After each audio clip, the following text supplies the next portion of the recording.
my overall experience? What's going to happen to me? Well, a lot of people think it's just sugar. It's easy to quit, but it actually is very similar to any drug. So the withdrawal symptoms from sugar are really similar to like heroin or alcohol or cigarettes.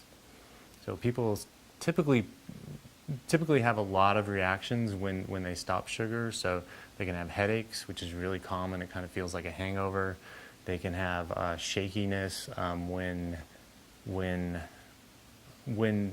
when scientists take away sugar from rats, so they feed them rats for a long time and then take it away from them, they get really shaky and they get really aggressive, and that's mimicked in people every day who try to stop sugar. Is they get aggressive, angry, really quick to being angry.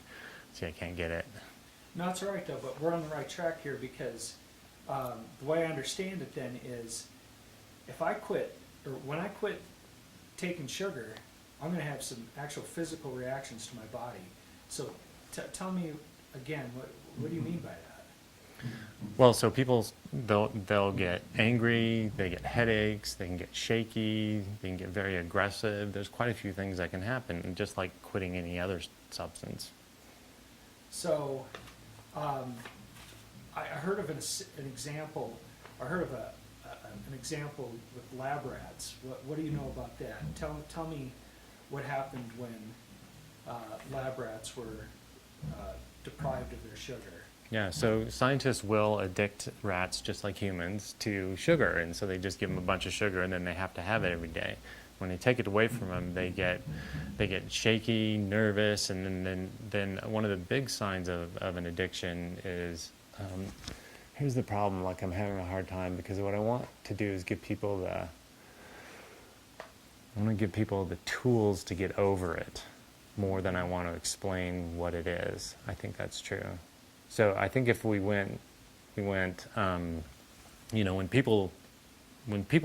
take sugar away from people, it's just like taking away from the experimental rats. So scientists will study rats and they'll give them a bunch of sugar, and then they take it away from them and they get angry and they get really aggressive, and then they get even shaky the way you would if you took away any other drug like a cigarette or alcohol or heroin even.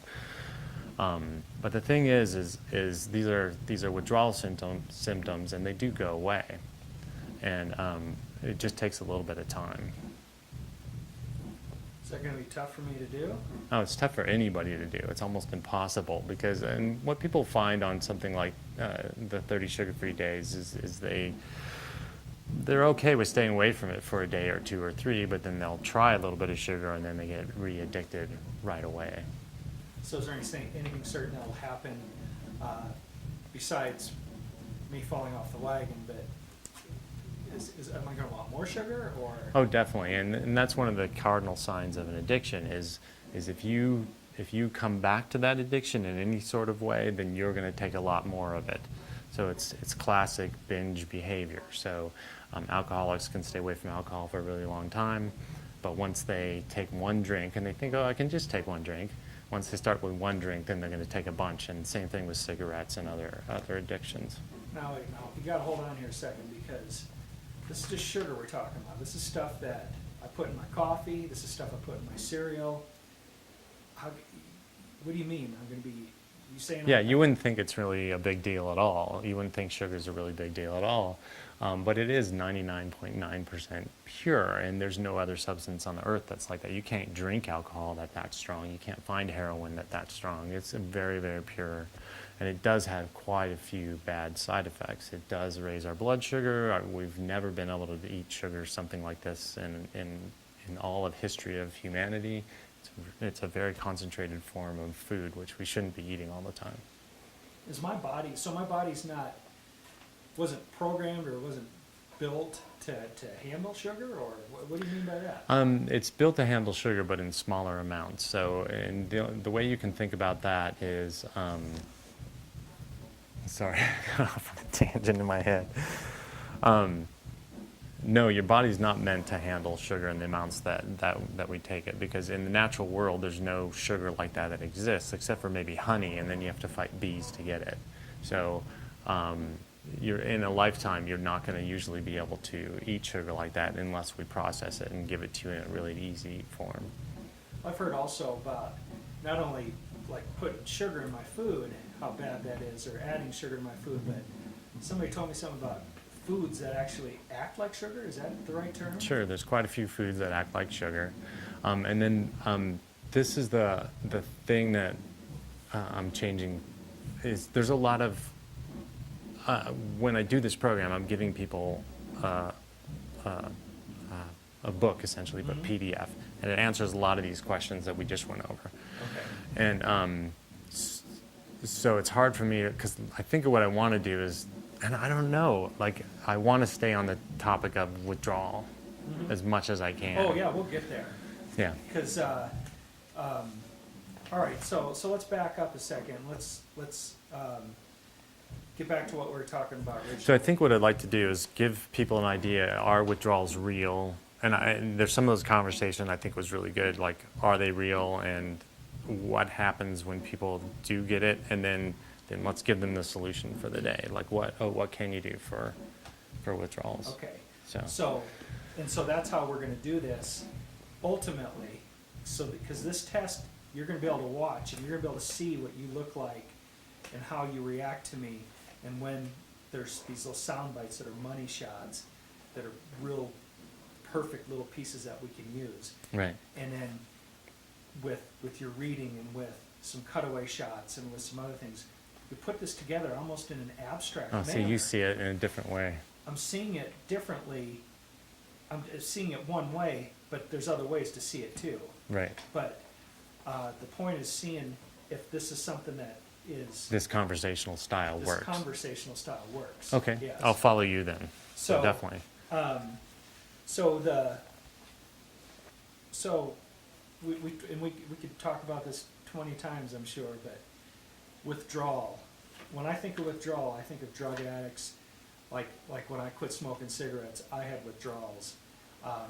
You're telling me that me quitting sugar, I'm going to go through those same kind of things. Yeah, very similar. In fact, the sugar lights up some of the same parts of your brain that any addiction does. So alcohol, cigarettes, even things like heroin lights up certain parts of your brain, and when you take sugar, it does exactly the same thing. So quitting it's going to do exactly the same thing. You're going to feel like you absolutely have to have that substance. You're going to have possessive thoughts in your mind, like, oh, I just need that one thing that I honestly need, or I think I need.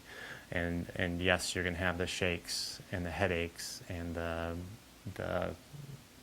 intense cravings, definitely. Will there be any, what about anxiety? Some people say there's anxiety associated with withdrawals. Sure.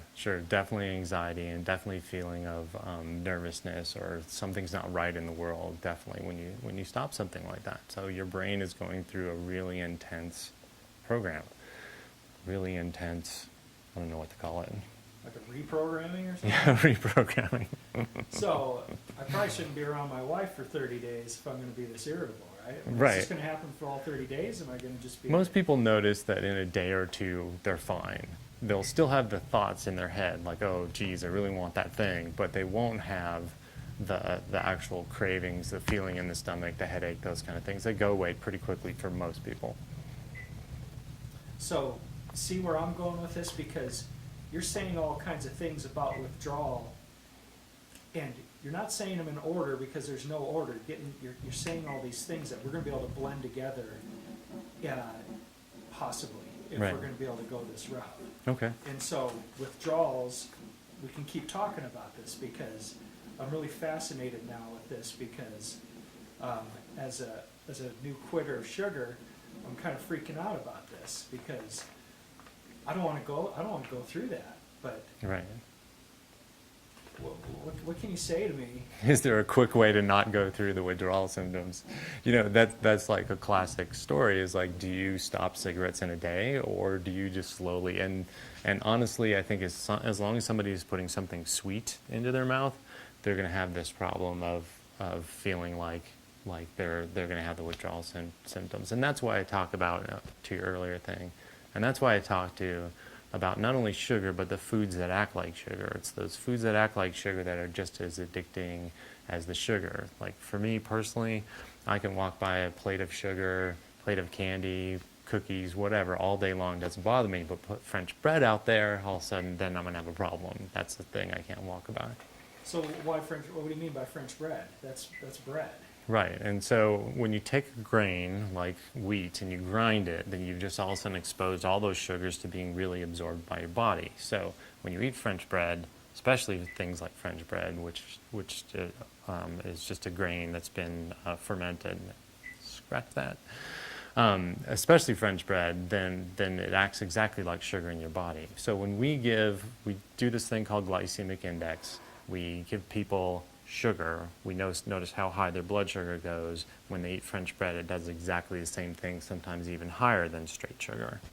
But I don't get it because French bread doesn't taste sweet to me. So how can that be? How can that act like sugar? It's just the way your body, the carbohydrates in the bread are readily available. So what bread is essentially is a bunch of different glucose molecules attached to each other. When we grind it, we've sort of broken up those glucose molecules. When it goes into your stomach, it really gets broken up. So there's all these glucose, basic sugar, being absorbed into your body. So that can be just as bad as sugar. Exactly as bad as sugar. I'm gonna have to cut out breads. Mm-hmm. What other kind of things am I going to cut out? To put it simply, you have to take away every sugar that you see. So everybody knows what those are, like white sugars, table sugars, added sugars into anything you eat. And then the foods that act like sugars, and that's essentially most grains. So I'm going to have withdrawals. So what I need to do? You can get that.